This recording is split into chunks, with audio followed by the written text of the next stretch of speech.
Muito bem, inventores e inventoras da história, bem-vindos a mais um vídeo aqui do Inventando História. E aí, você sabe o que foi a Shindo Renmei? Não? Então é depois da vinheta. Partiu!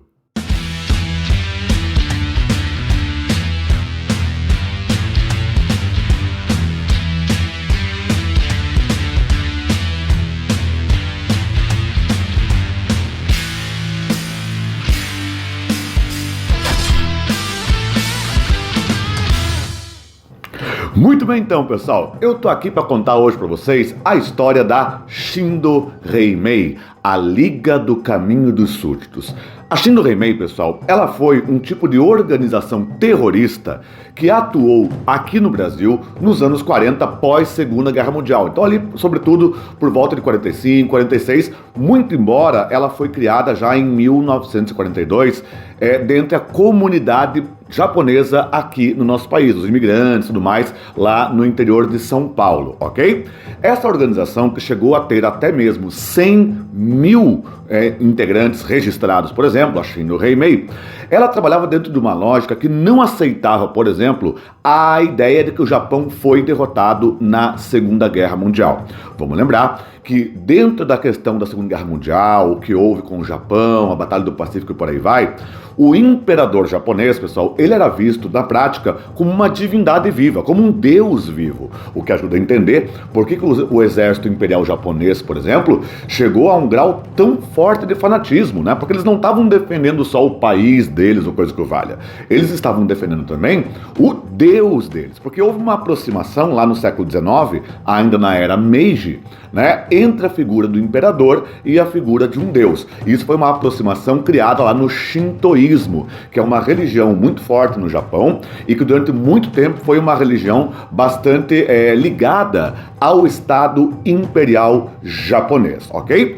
Mas a Shindo Renmei, aqui no Brasil, portanto, ela literalmente passa a atuar já a partir de 1942 e teria sido criada por um ex-oficial do exército japonês que veio para cá como imigrante, o Junji Kikawa. Tá? E vai tentar, a ideia da Shindo Renmei era unir a comunidade japonesa no Brasil através do Yamatodashi. O que é o Yamatodashi? O espírito do japonês. Ou seja, que os japoneses encontrassem no seu espírito, na ideia do ser japonês, a unidade.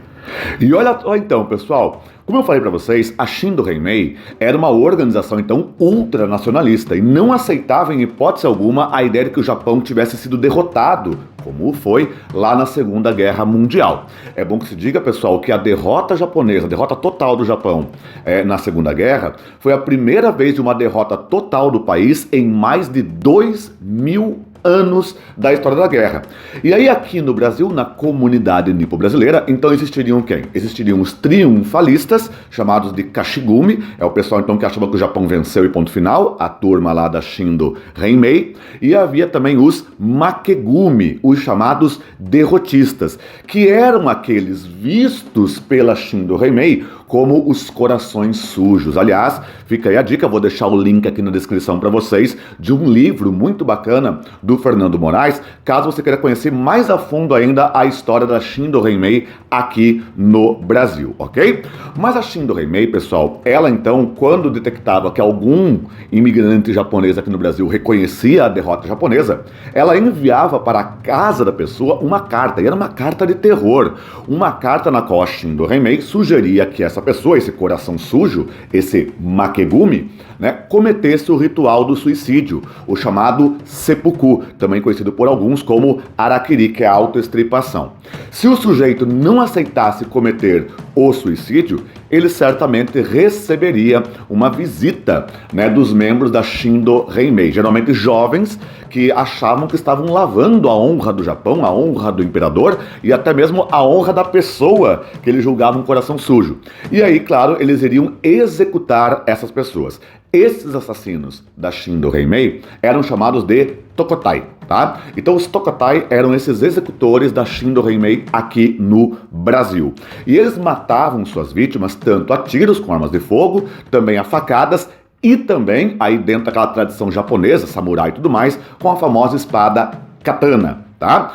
O primeiro imigrante japonês, aliás, o primeiro nipo-brasileiro, vamos colocar assim, né, que foi executado pela Shindo Heimei, tá? Ele foi executado na cidade de Bastos, no interior de São Paulo. Vou até colar o nome dele aqui para não errar, tá? Que é o senhor Ikuta Mizobe, tá? Ikuta Mizobe foi morto, né, por membros da Shindo Heimei. Aliás, ao longo das ações da Shindo Heimei no Brasil, entre 1946, sobretudo, e 1947, foram pelo menos 23 pessoas executadas pelos Tokotai, além de mais de 150 pessoas que foram feridas pelos atentados promovidos pela turma lá da Shindo Heimei.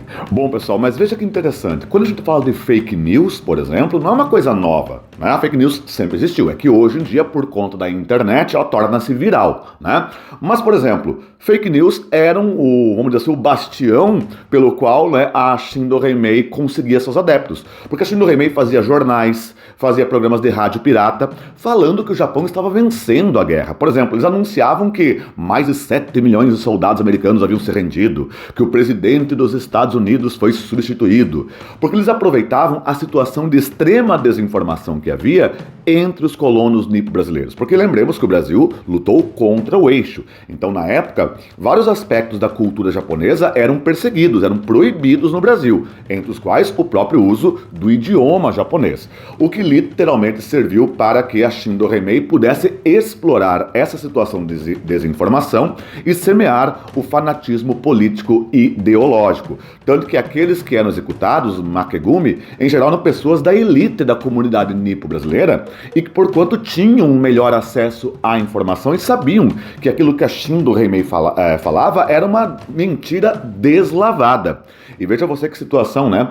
Mais de 380 imigrantes japoneses foram investigados. Alguns foram condenados à deportação, à prisão em penas até 30 anos de reclusão, mas depois acabaram sendo anistiados, né?